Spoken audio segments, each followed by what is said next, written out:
ये next lesson है परावैद्युत तथा संधारित्र। इस परावैद्युत तथा संधारित्र में कुछ चीजें आपको समझना है। जैसे एक पदार्थों में पदार्थ दो प्रकार के होते हैं, एक चालक और एक अचालक। चालक कहलाते हैं वे पदार्थ जिनमें वैद्युत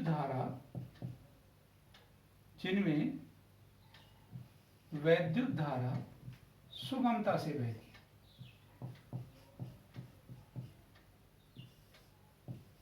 जिनमें वैद्युत धारा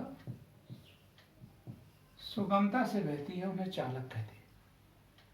अचालक वे पदार्थ हैं जिनमें वैद्युत धारा नहीं बहती। वैद्युत धारा नहीं बहती है उन्हें हम अचालक कहते हैं। तो अब आपने ये छोटी छोटी क्लासों में पढ़ा था कि चालक वे पदार्थ कहलाती है जिनमें करंट सिंपली बहती, इलेक्ट्रिक करंट सिंपल तरीके से बहती है, आसानी से बहती है। अचालक वे कहलाते हैं जिनमें करंट नहीं बहती है। अब इसमें आपको ये नेक्स्ट टॉपिक समझना है, मुक्त इलेक्ट्रॉन तथा बद्ध आवेश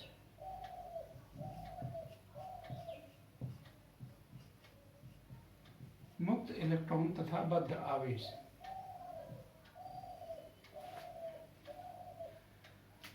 आप जानते हैं पढ़ा है आपने कि परमाणु के नाभिक में प्रोटॉन एवं न्यूट्रॉन होते हैं और इलेक्ट्रॉन विभिन्न बंद वृत्तीय कक्षाओं में चक्कर लगाते हैं।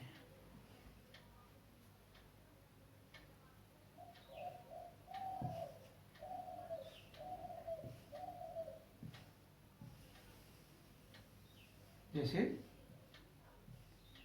ये एक इलेक्ट्रॉनिक विन्यास है। जैसे इसकी पहली कक्षा है, पहली कक्षा में 2 इलेक्ट्रॉन, दूसरी में 1 2 3 4 5 6 7 8 इलेक्ट्रॉन, तीसरी में 1, तो इसमें ये 11 इलेक्ट्रॉन है। तो जो पहली कक्षा है ये नाभिक के सबसे समीप है। इसका मतलब है नाभिक से दूरी r सबसे कम है।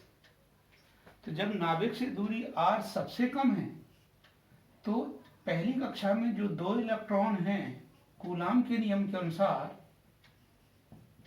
दूरी सबसे कम होने के कारण इनमें स्थिर विद्युत आकर्षण बल r कम है तो F ज्यादा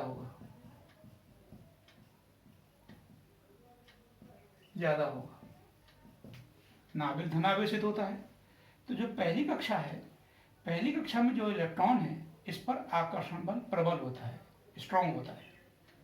अब जैसे ये दूसरी कक्षा है, दूसरी कक्षा में r का मान थोड़ा और अधिक होता है, इसकी अपेक्षा नाभिक से दूरी अधिक होती है, तो r अधिक होने से F कम हो जाता है, दूसरी इसमें F कम होता है। तीसरी कक्षा में r सबसे अधिक होती है, तो r सबसे अधिक होती है तो F सबसे कम होता है। इसका मतलब ये है कि जैसे इस उदाहरण में इस इलेक्ट्रॉन की तीसरी कक्षा ही वाह्यतम कक्षा है। तीसरी कक्षा ही क्या है? वाह्यतम कक्षा है। तो ये इलेक्ट्रॉन साधारण ताप पर अपनी कक्षा को छोड़ देता है, तो इसे हम मुक्त इलेक्ट्रॉन कहते हैं। तो मुक्त इलेक्ट्रॉन की परिभाषा हुई क्या? मुक्त इलेक्ट्रॉन को हम सिंपल कह सकते हैं एक लाइन में, वाह्यतम कक्षा का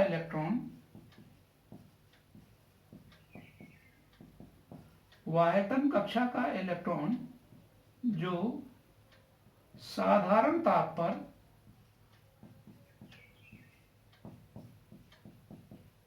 अपनी कक्षा को छोड़ देता है,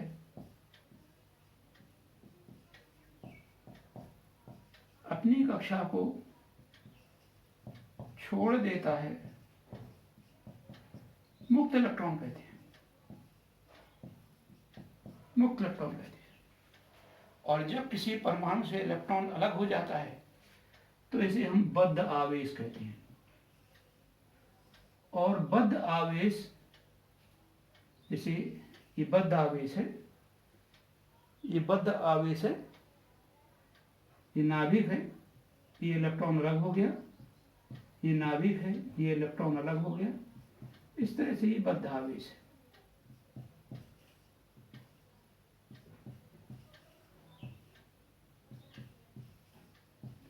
तो ये जो बद्ध आवेश है ये कहलाता है बद्ध आवेश। बद्ध आवेश क्रिस्टल जालक में स्थिर रहता है। तो अब हम यदि मुक्त इलेक्ट्रॉन के आधार पर चालक की परिभाषा कहें तो चालक वे कहलाते हैं जिनमें मुक्त इलेक्ट्रॉन सबसे अधिक होते हैं,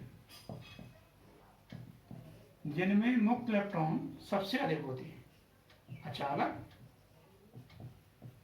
जिनमें मुक्त इलेक्ट्रॉन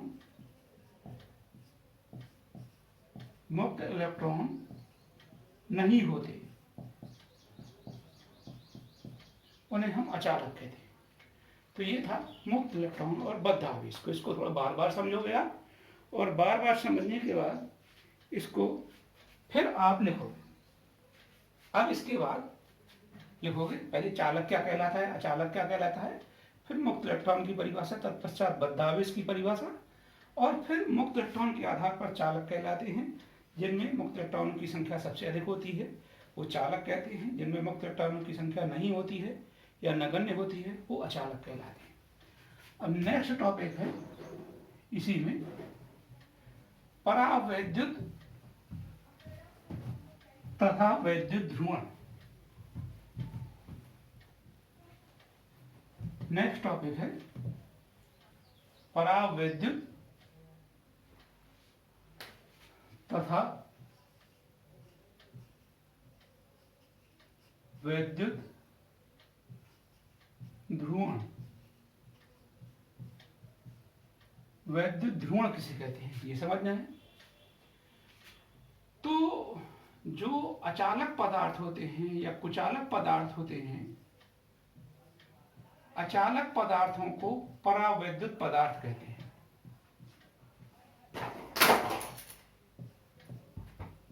अचालक पदार्थ जो होते हैं ये परावैद्युत पदार्थ कहलाते हैं। जितने भी अचालक पदार्थ होते हैं इन सभी को हम परावैद्युत पदार्थ कहते हैं। अब जैसे हम इसको बाह्य विद्युत क्षेत्र में चालक और अचालक के आधार पर हम समझाएंगे आपको कि क्या व्यवस्था होती है। जैसे इस चित्र में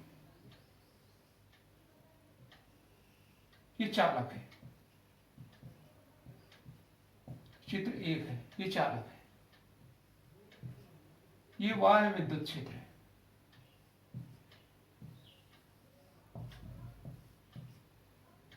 ये एक्सटर्नल इलेक्ट्रिक फील्ड है। तो चालक में, चालक क्या कहलाता है अभी आपने समझा। तो चालक वे पदार्थ कहलाते हैं जिनमें मुक्त इलेक्ट्रॉन बहुत अधिक होते हैं। जैसे इसमें देखा जाए तो विद्युत क्षेत्र की दिशा ये है, जिनमें मुक्त इलेक्ट्रॉन बहुत अधिक होते हैं उसे हम चालक कहते हैं। तो इसमें जो मुक्त इलेक्ट्रॉन हैं वो विपरीत दिशा में गमन करते हैं, जिसके कारण किसकी विपरीत दिशा में, विद्युत क्षेत्र की विपरीत दिशा में। क्यों? क्योंकि मैंने आपको एक टॉपिक पढ़ाया था कि जैसे ये विद्युत क्षेत्र है, ये धनावेश है, तो इस पर बल विद्युत क्षेत्र की दिशा में लगेगा, और यदि ये ऋणावेश है इस पर जो बल लगेगा वो विद्युत क्षेत्र की विपरीत दिशा में लगेगा। तो ये बाह्य विद्युत क्षेत्र की विपरीत दिशा में इलेक्ट्रॉनों पर बल लगता है। तो जब इलेक्ट्रॉनों पर बल लगता है तो ये विपरीत दिशा में जाते हैं, जिसके कारण एक सिरे पर इलेक्ट्रॉनों की कमी और दूसरे सिरे पर इलेक्ट्रॉनों की अधिकता होती है, जिससे इसमें एक आंतरिक विद्युत क्षेत्र उत्पन्न हो जाता है, इंटरनल इलेक्ट्रिक फील्ड उत्पन्न हो जाता है। चालकों में जो आंतरिक विद्युत क्षेत्र है इसका परिमाण बाह्य विद्युत क्षेत्र के बराबर होता है, जिससे परिणामी चालक के अंदर परिणामी विद्युत क्षेत्र शून्य होता है। चालक के अंदर परिणामी विद्युत क्षेत्र शून्य होता है। अब यदि हम इसी को अचालक में समझें,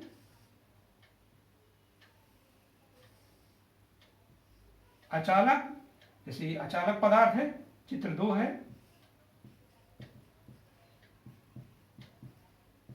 अचालक है, ये बाह्य विद्युत क्षेत्र है,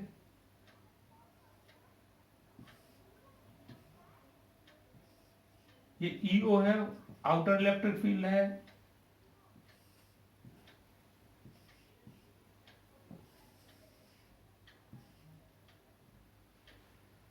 तो अचालक पदार्थों में मुक्त इलेक्ट्रॉन नहीं होते। अचालक पदार्थों में मुक्त इलेक्ट्रॉन नहीं होते। जैसे ये बाह्य विद्युत क्षेत्र की दिशा है, तो जिसके कारण उसके सिरों पर एक आवेश प्रेरित हो जाता है। जैसे यहां पर आवेश प्रेरित हो जाता है, जिसके कारण इसके अंदर एक आंतरिक विद्युत क्षेत्र उत्पन्न हो जाता है। किसके अंदर? अचालक पदार्थों के अंदर एक आंतरिक विद्युत क्षेत्र उत्पन्न हो जाता है। इसमें जो बाह्य विद्युत क्षेत्र है इसका मान बहुत अधिक होता है आंतरिक विद्युत क्षेत्र के कारण से, जिससे चालक के अंदर परिणामी विद्युत क्षेत्र शून्य नहीं होता। माने चालक नहीं, अचालक, इसलिए ये अचालक के बारे में बता रहा हूं। इसलिए अचालक के अंदर, अचालक पदार्थों के अंदर परिणामी विद्युत क्षेत्र शून्य नहीं होता है, कुछ ना कुछ विद्युत क्षेत्र अवश्य होता है। तो इस घटना को हम वैद्युत ध्रुवण कहते हैं। इस वैद्युत ध्रुवण को हम अणुओं और परमाणुओं के रूप में हम आपको निम्न प्रकार से समझाते हैं। जैसे एक चित्र ये है, चित्र 3, इसमें ये नाभिक है, ये इलेक्ट्रॉन है, ये नाभिक है, ये इलेक्ट्रॉन है, ये नाभिक है, ये कोई इलेक्ट्रॉन है, ये नाभिक है, ये इलेक्ट्रॉन है। इसमें कोई बाह्य विद्युत क्षेत्र नहीं लगा है। तो जब हमने कोई बाह्य विद्युत क्षेत्र नहीं लगाया तो अचालक पदार्थों के अंदर जो इलेक्ट्रॉन है वो नाभिक के चारों ओर वृत्ताकार मार्ग में चक्कर लगाते रहते हैं। जब हम इसमें बाह्य विद्युत क्षेत्र लगाते हैं, जैसे ये बाह्य विद्युत क्षेत्र लगाते हैं, तो इलेक्ट्रॉन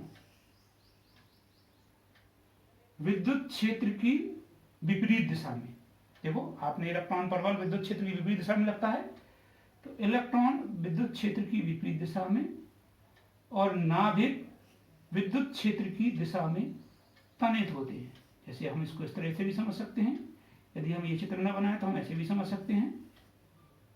ये नाभिक हो गया, ये इलेक्ट्रॉन हो गया, ये नाभिक हो गया, ये इलेक्ट्रॉन हो गया, ये नाभिक हो गया, ये इलेक्ट्रॉन हो गया, ये नाभिक हो गया, ये इलेक्ट्रॉन हो गया, इस चित्र 4 में। तो इस प्रकार से इलेक्ट्रॉन और नाभिकों, इलेक्ट्रॉनों, समस्त इलेक्ट्रॉनों और नाभिकों के बीच में एक थोड़ा गैप बन जाता है। इस घटना को वैद्युत ध्रुवण कहते हैं। तो वैद्युत ध्रुवण कहलाता है जब अचालक पदार्थों को बाह्य विद्युत क्षेत्र में रखते हैं, जब अचालक पदार्थों को बाह्य विद्युत क्षेत्र में रखते हैं तो इलेक्ट्रॉन वैद्युत क्षेत्र की विपरीत दिशा में, इलेक्ट्रॉन वैद्युत क्षेत्र की विपरीत दिशा में एवं नाभिक वैद्युत क्षेत्र की दिशा में तनित होते हैं। वैद्युत क्षेत्र की दिशा में तनित होते हैं। इस घटना को वैद्युत ध्रुवण कहते हैं। तो ये कहलाता है वैद्युत ध्रुवण। इस घटना को हम वैद्युत ध्रुवण कहते हैं। इसको एक बार आप और जरा देखो, अचालक पदार्थ जितने भी होते हैं परावैद्युत पदार्थ कहलाते हैं। इसमें चालक और अचालक को जब हम बाह्य विद्युत क्षेत्र में रखते हैं तो क्या प्रभाव होता है इसका समझो।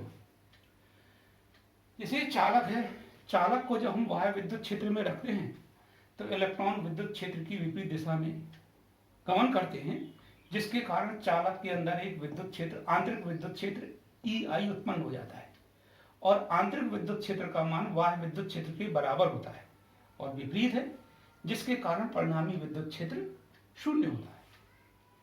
जब हम अचालक पदार्थ को बाह्य विद्युत क्षेत्र में रखते हैं तो इसके पृष्ठों पर एक प्रेरित आवेश उत्पन्न हो जाता है। जैसे यहाँ पर कम होता है, प्रेरित आवेश उत्पन्न हो जाता है यहाँ पर और यहाँ पर, जिसके कारण अचालक पदार्थों के अंदर एक आंतरिक विद्युत क्षेत्र उत्पन्न हो जाता है तथा आंतरिक विद्युत क्षेत्र का मान बाह्य विद्युत क्षेत्र से, ये EI का मान EO से कम होता है, या ऐसे भी कह सकते हो EO का मान EI से बहुत अधिक होता है, जिसके कारण चालक के अंदर परिणामी, जिसके कारण चालक नहीं सॉरी अचालक, जिसके कारण अचालक के अंदर परिणामी विद्युत क्षेत्र शून्य नहीं होता।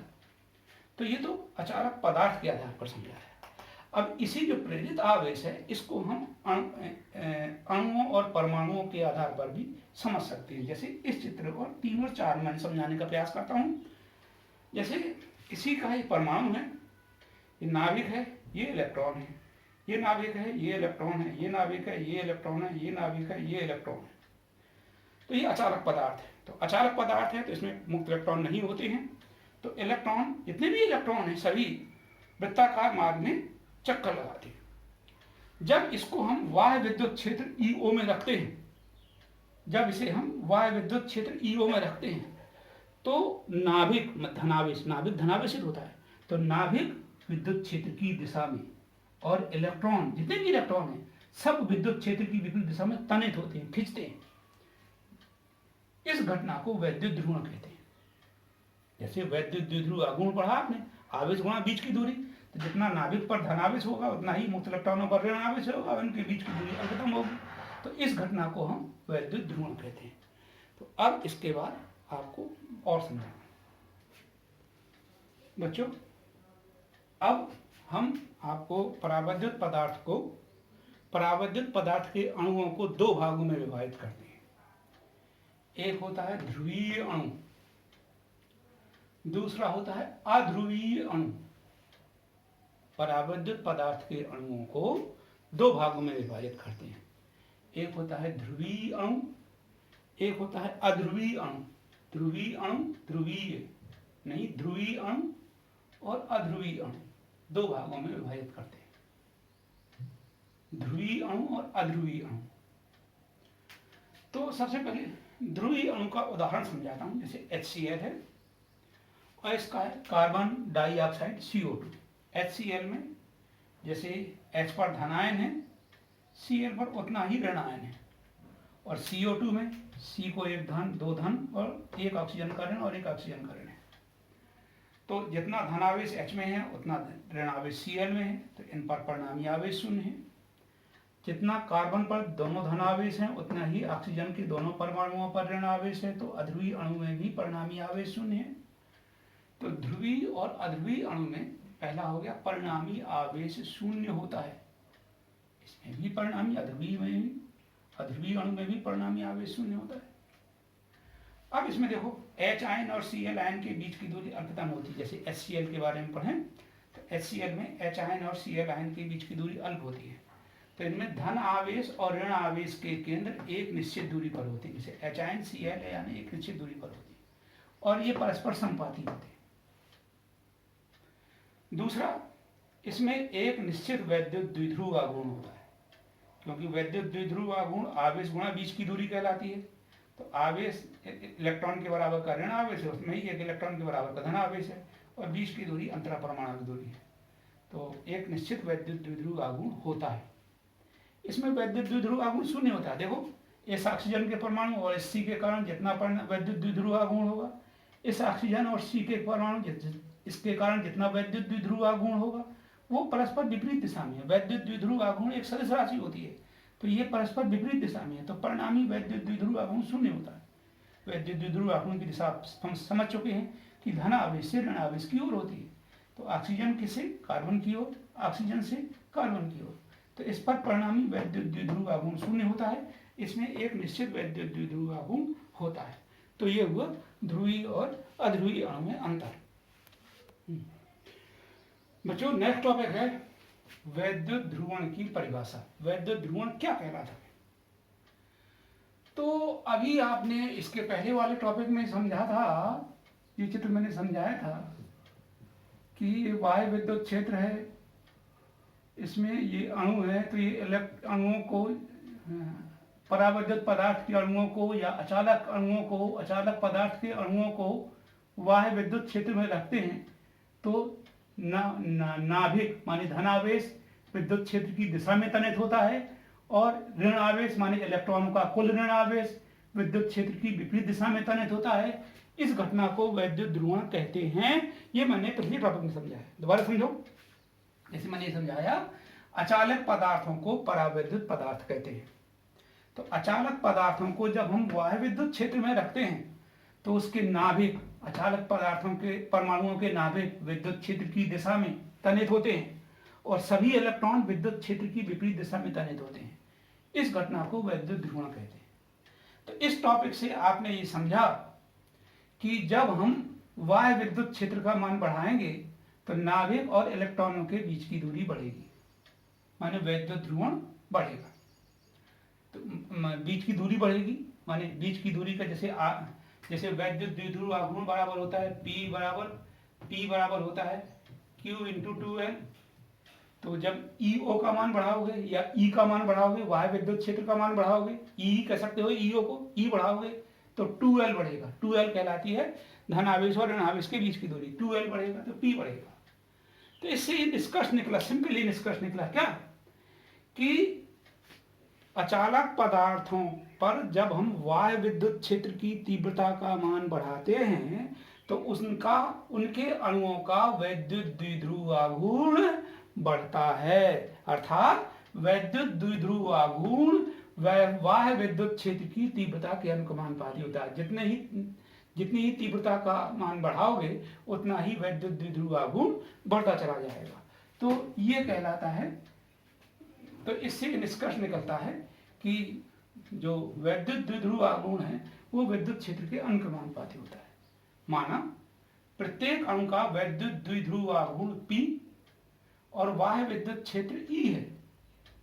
P है प्रत्येक अणु का वैद्युत द्विध्रुव आघूर्ण P और बाह्य विद्युत क्षेत्र E है। तो अभी इस चित्र में मैंने आपको समझाया कि जितना E बढ़ाओगे उतना 2L बढ़ेगा तो P बढ़ेगा। P अर्थात P अनुक्रमानुपाती E। वैद्युत द्विध्रुव आघूर्ण बाह्य विद्युत क्षेत्र के अनुक्रमानुपाती होता है। P अनुक्रमानुपाती E। अनुक्रमानुपाती के चिन्ह को बराबर में लिखते हैं तो अनुक्रमानुपाती नियतांक आता है। तो P बराबर एप्सिलॉन 0 अल्फा E। एप्सिलॉन 0 निर्वात की विद्युतशीलता और अल्फा कहलाती है आणविक ध्रुवणता। ध्रुवता भी कह सकते हो, वैसे ध्रुवण है तो ध्रुवणता ज्यादा अच्छा है। तो आणविक ध्रुवणता, अणुओं की ध्रुवणता, इसका मात्रक समझना है।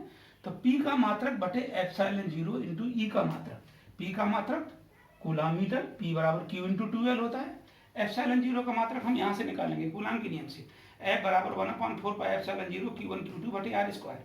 एप्सिलॉन 0 को इधर लाओगे, F को इधर लाओगे, तो कूलाम स्क्वायर बटे न्यूटन मीटर स्क्वायर तो हो जाएगा कूलाम स्क्वायर बटे प्रति बटे एक कोष्ठक के अंदर न्यूटन मीटर स्क्वायर इंटू। अब आता है ई विद्युत क्षेत्र की तीव्रता का मात्रक, ई का मात्रक, ये है ना, एप्सिलॉन 0 गुणा ई का मात्रक। और ई के लिए आपको मैंने पढ़ाया था पहले पार्ट में, ई बराबर होता है F/Q0। तो F का मात्रक न्यूटन, Q0 का मात्रक कूलाम, न्यूटन बटे कूलाम। अब आप इसको गौर से समझो, ये कूलाम बटे के बटे में ऊपर जाएगा तो कूलाम, और कूलाम कूलाम स्क्वायर हो जाएगा, कूलाम स्क्वायर से कूलाम स्क्वायर कट जाएगा। अच्छा, अब आप देखो ये थोड़ा मिस्टेक हो गया, जैसे कूलाम स्क्वायर कट गया, ये बटे का न्यूटन है, न्यूटन से मीटर कट जाएगा, ये मीटर स्क्वायर बटे के बटे में ऊपर जाएगा, तो ये हो जाएगा, इसका मात्रक आएगा मीटर क्यूब। क्या मात्रक आएगा इसका? मीटर। देखो ये मीटर स्क्वायर बटे के बटे में, तो बटे के बटे वाले ऊपर पहुंच जाएगा, तो मीटर है ही, और मीटर स्क्वायर ये भी ऊपर जाएगा, तो मीटर क्यूब हो जाएगा। तो इसका मात्रक हो जाएगा क्या? Metre cube. यदि हम ये माने कि एकांक आयतन में n अणु हैं, एकांक आयतन में कितने अणु हैं? n अणु हैं, तो उनका वैद्युत द्विध्रुव आघूर्ण P बराबर, n अणुओं का वैद्युत द्विध्रुव आघूर्ण P बराबर, जैसे एक अणु का वैद्युत द्विध्रुव आघूर्ण था, तो एकांक आयतन में यदि हम n अणु माने तो n अणुओं का वैद्युत द्विध्रुव आघूर्ण P बराबर n इंटू एप्सिलॉन 0 अल्फा ई। और हम जानते हैं एकांक आयतन में उत्पन्न द्विध्रुव आघूर्ण को ही ध्रुवण कहते हैं, अतः ध्रुवण P बराबर हो जाएगा n into epsilon 0 into alpha into E. तो ये था ये टॉपिक।